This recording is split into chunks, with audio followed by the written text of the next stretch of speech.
On the deck of Wicked Pissa, Paul Hebert was a legend, loud, fearless, and beloved by fans across America. But while he was hauling in giant bluefin tuna for millions to see, federal agents were quietly building a case against him. What they uncovered would shock even his most loyal supporters. This is not just the story of a reality TV captain, it's the unraveling of a man whose greatest battles were never with the sea, but with himself. Paul Hebert didn't choose the sea, it chose him. Born on February 15, 1965 in the coastal town of Marshfield, Massachusetts, Paul entered a world where the tides ruled everything. His family wasn't just any fishing family. They were specialists in bluefin tuna, the crown jewel of Atlantic waters, each catch worth tens of thousands. But it wasn't fame or fortune that shaped Paul, it was legacy. His father, Donald Hebert, wasn't just a fisherman, he was a legend. According to industry records and personal interviews, Donald pulled in over 100 bluefin tuna in a single season at the peak of his career. To many in Gloucester, the old fishing capital of New England, the Hebert name was spoken with quiet reverence. Paul's early years weren't spent in schoolyards, they were spent on deck. At just 8 years old, he landed his first tuna, over 100 pounds, using nothing but a hand line. For most, that would be a story. For Paul, it was a beginning. In a later interview with the Cape Cod Times, he put it plainly, "I didn't learn fishing like some people learn a trade. I lived in the sea. Like a farm kid knows what a cow is before he can read, I knew the smell of tuna before I could swim." Paul was one of 6 brothers, all fishermen, but only he would carry the family's grit beyond the waves and into the glare of television lights. Blending old-school discipline with a flair for modern drama, Paul Hebert didn't just fish, he became the face of it. Reality television rarely rewards authenticity, but Paul Hebert made it impossible to look away. After claiming the helm of his own boat, Wicked Pissa, Paul became a central figure in Wicked Tuna's unfolding drama. But success on screen didn't come easy. In season after season, Paul gave everything, his time, his health, his sanity. But the top spot remained just out of reach. In Season 5, he placed second, hauling in over $100,000 worth of bluefin. The next year, he did it again, second place, this time with $59,000 in earnings. To any outsider, that would seem like triumph. But for Paul, who grew up chasing giants and greatness, it felt like standing still. It wasn't until Season 10, nearly a decade after joining the show, that Paul finally claimed first place. His boat topped the leaderboard with a payout just north of $53,000. A modest sum by television standards, but to Paul it was a delayed validation. Fans didn't celebrate him just for the win, they celebrated the journey. Paul wasn't the clean-cut captain or the quiet strategist, he was the heartbeat of the show, the man who swore, shouted, and celebrated with unfiltered joy. In an era of scripted drama and reality stars playing to the camera, Paul Hebert was something else, honest, flawed, and completely human. Viewers dubbed him the soul of Wicked Tuna, and through every storm and setback, he stayed. While others came and went, Paul Hebert kept showing up, and for fans across the country, that quiet endurance mattered more than any trophy. While fans watched Paul Hebert pull in giants on national television, federal investigators were watching something else entirely: paperwork, and what they found would threaten to sink his entire legacy. The scandal began quietly in 2009. At the time, Paul was living in Barre, Vermont, and far from the public eye. He filed for Social Security and Medicaid benefits, claiming he was completely disabled, unable to work, lift heavy objects, or travel long distances. On official documents, he stated under oath that he had no income, no vehicles, and lived alone. His initial application was denied, but in 2010, a hearing overturned that decision. With no opposition present and seemingly credible claims, Paul was granted full benefits. Over the next few years, he received more than $34,000 in Social Security payments and an additional $9,000 in Medicaid support. But behind the scenes, Paul was anything but disabled. From 2010 to 2013, the exact time he was receiving government aid, he was actively fishing offshore, appearing on TV, and operating heavy equipment. None of this was reported to Social Security, as required by law. The airing of Wicked Tuna in 2012 only made the evidence public. Viewers saw a man battling fish larger than refrigerators, while on paper he claimed he couldn't work. On July 28, 2015, the U.S. Attorney's Office in Vermont indicted Hebert on 4 counts: Social Security fraud, Medicaid fraud, making false statements, and concealing income. If convicted on all counts, he faced up to 20 years in prison and a potential fine of $1 million. Federal agents didn't hold back. In a statement, Special Agent Philip Coyne of the Inspector General's office said Mr. Hebert deliberately lied to profit from a system meant to help the poor and disabled. The news exploded. Tabloids ran with headlines branding him a fraud. Reddit threads lit up. Fans divided. Some called him a criminal, others a misunderstood man who'd made a desperate mistake. Paul initially pleaded not guilty, but eventually the tide turned. With his reputation collapsing and the legal system closing in, Paul Hebert did something few reality stars ever do. He took responsibility. In late 2015, Paul struck a plea deal with federal prosecutors. He pleaded guilty to 2 of the 4 charges, 1 count of Social Security fraud and 1 count of Medicaid fraud. His legal team argued that the bulk of the violations had occurred before his TV fame, insisting he didn't willfully continue defrauding the government once Wicked Tuna began airing. The court didn't let him off the hook, but it showed restraint.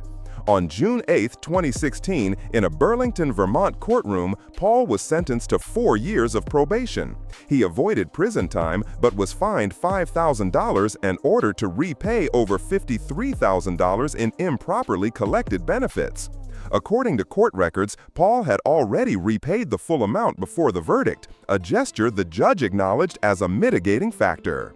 In sentencing, the court emphasized that the crime had done real harm. It wasn't just paperwork, it was a betrayal of public trust and a blow to programs designed to support the truly disabled. The reaction among fans was swift and deeply split. Some labeled Paul a two-faced fraud, someone who exploited sympathy to line his own pockets. Others defended him, citing the repayment and calling for forgiveness. A post on the Wicked Tuna Nation Facebook page went viral with one simple line: "Who hasn't made mistakes? Paul paid it back and he's still fishing. That counts for something." But Paul Hebert himself stayed silent. He made no media appearances, gave no interviews, and avoided questions entirely. For a man whose life had always been loud, this was the quietest chapter yet.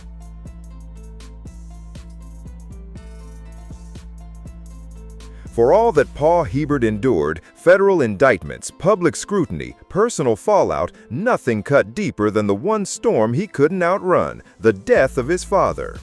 Between late 2020 and early 2021, as the COVID-19 pandemic tore through American nursing homes, Paul's father, Donald Hebert, passed away. The exact date remains unconfirmed, but what is known is this: Paul wasn't there. At the time, he was filming Wicked Tuna Outer Banks in a different state. Strict pandemic travel restrictions, paired with a rigid filming schedule, left him trapped at sea while his father's health declined. In an emotional Instagram Live months later, Paul broke down, recalling the moment he received the call. "I only knew Dad was weak. I called, but no one let me see him one last time. When I got the call that he was gone, I was at sea. I collapsed on the deck. I've never felt the ocean so cold." There was no televised tribute, no formal announcement, no funeral covered by local press, just silence. Paul withdrew from social media completely for over 2 months. Posts stopped, comments went unanswered. Speculation swirled, with some fans fearing for his health. When he finally returned online, he posted a single black and white photo of himself standing alone on the bow of his boat, cloaked in fog. The caption read only, "Still fishing, Dad." That image spread quickly through the Wicked Tuna community, shared thousands of times as fans mourned alongside him. Donald's passing wasn't just a personal loss, it was symbolic. For years, the father-son duo had represented a vanishing breed of fishermen, tough, tight-lipped, and bonded by the sea. Their moments, bickering on deck, laughing mid-storm, were more than reality TV. They were cultural memory. And when Donald died, something in Paul changed. Fans noticed. He smiled less, he cursed less, he no longer shouted with the same fire. The catch was still king, but the man catching them seemed smaller, quieter. As one longtime viewer wrote in a comment thread, "The fish are still big, but the man who once yelled boom after every catch is now whispering through his storms." For all that Paul Hebert endured, federal indictments, public scrutiny, personal fallout, nothing cut deeper than the one storm he couldn't outrun, the death of his father. Between late 2020 and early 2021, as the COVID-19 pandemic tore through American nursing homes, Paul's father, Donald Hebert, passed away. The exact date remains unconfirmed, but what is known is this: Paul wasn't there. At the time, he was filming Wicked Tuna Outer Banks in a different state. Strict pandemic travel restrictions, paired with a rigid filming schedule, left him trapped at sea while his father's health declined. In an emotional Instagram Live months later, Paul broke down recalling the moment he received the call. "I only knew Dad was weak. I called, but no one let me see him one last time. When I got the call that he was gone, I was at sea. I collapsed on the deck. I've never felt the ocean so cold." There was no televised tribute, no formal announcement, no funeral covered by local press, just silence. Paul withdrew from social media completely for over 2 months. Posts stopped, comments went unanswered. Speculation swirled, with some fans fearing for his health. When he finally returned online, he posted a single black and white photo of himself standing alone on the bow of his boat, cloaked in fog. The caption read only, "Still fishing, Dad." That image spread quickly through the Wicked Tuna community, shared thousands of times as fans mourned alongside him. Donald's passing wasn't just a personal loss, it was symbolic. For years, the father-son duo had represented a vanishing breed of fishermen, tough, tight-lipped, and bonded by the sea. Their moments, bickering on deck, laughing mid-storm, were more than reality TV. They were cultural memory. And when Donald died, something in Paul changed. Fans noticed. He smiled less, he cursed less, he no longer shouted with the same fire. The catch was still king, but the man catching them seemed smaller, quieter. As one longtime viewer wrote in a comment thread, "The fish are still big, but the man who once yelled boom after every catch is now whispering through his storms." For Paul Hebert, the sea has always been crowded with fish, storms, cameras, and fans. But back on land, the story is starkly different. He's alone. He's never married, he has no children, both of his parents are gone, and while he once fished alongside 5 brothers, most have since stepped back from public life. Only his brother Bruce occasionally joins him aboard Wicked Pissa. But at home, Paul lives alone. In a rare interaction on a fan page, he replied to a comment with a quiet confession. "I have the ocean, the boat, the wind, but no one waits for me at the harbor." That line, simple but haunting, quickly spread across Wicked Tuna forums as a kind of unintentional poetry, a window into the life of a man so often seen but rarely understood. Off-camera, Paul resides in a small wooden house near the Gloucester docks. No spotlight, no entourage, just crashing waves in the distance and the creak of boat ropes swaying in the night. He's never discussed any long-term romantic relationships, not in press conferences, not in interviews, not on social media.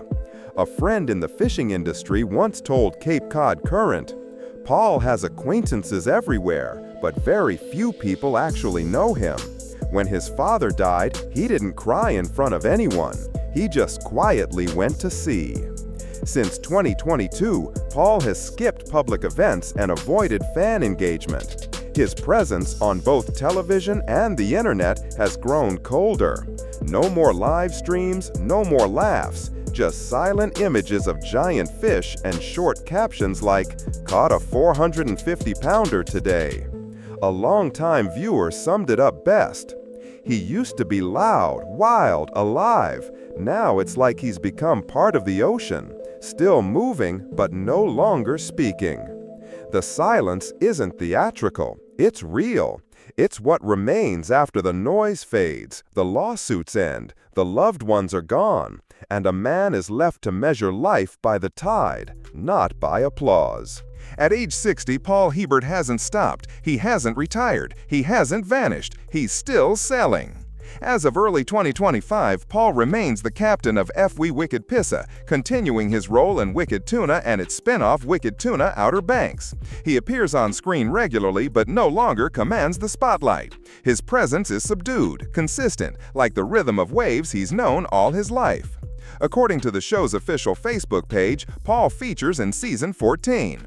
Unlike many of his early castmates who've retired or stepped away, he remains, quiet but unshaken. Financially, Paul is not a millionaire. His estimated net worth sits between $400,000 and $500,000, earned through tuna sales, television contracts, and his active charter business, Wicked Pissa Charters, which continues to operate and advertise summer tours. In a rare 2025 interview with Maritime Times, Paul was asked if he still saw himself as a television personality. His answer was brief. "I don't think of myself as a TV star anymore. I'm just a man with a boat, still selling, still waiting for fish. That's where I still feel alive." That line says more than it seems. Paul Hebert has never won an award. He's never been honored by a network. He doesn't do press junkets or podcast interviews. But he has something else, something quieter but no less powerful. He has resilience. Under every post showing a big catch, hundreds of comments still flood in. "Congrats, Paul. Still the best. The sea wouldn't be the same without you." For a man who's been judged, forgiven, misrepresented, and nearly erased by rumor, the sea remains the one thing that hasn't abandoned him. It doesn't ask questions, it doesn't demand apologies, it just keeps moving. And so does he. Paul Hebert doesn't need to explain himself, and perhaps that's what makes his story endure.